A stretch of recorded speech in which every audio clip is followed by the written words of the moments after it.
നിങ്ങളൊരു non resident ആയിരുന്ന വ്യക്തിയായിരുന്നിരിക്കാം. നിങ്ങൾക്ക് പുറമെ ഫോറിൻ അസറ്റ്സ് ഒക്കെ ഒരുപാട് ഉണ്ടായിരുന്നിരിക്കാം.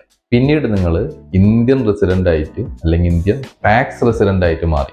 നമ്മളിവിടെ ഇൻകം ടാക്സ് റിട്ടേണിൽ അവിടെ പണ്ട് നമ്മൾ ഏൺ ചെയ്തിട്ടുള്ള നോൺ റെസിഡന്റ് ആയിരുന്നപ്പോൾ ഏൺ ചെയ്തിട്ടുള്ള അസറ്റ്സ് ഡിക്ലെയർ ചെയ്യേണ്ട ആവശ്യമുണ്ടോ?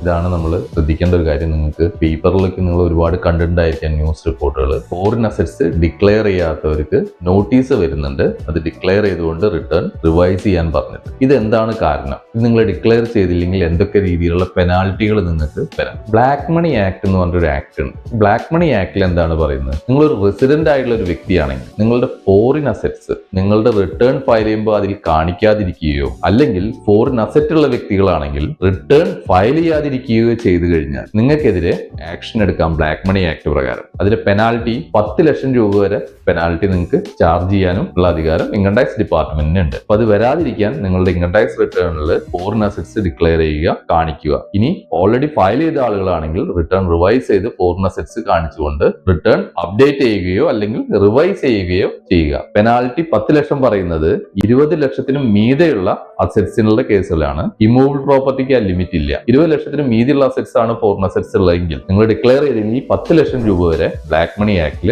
പെനാൽറ്റി ഇമ്പോസ് ചെയ്യാനുള്ള അധികാരം ഇൻകം ടാക്സ് ഡിപ്പാർട്ട്മെന്റിനുണ്ട്.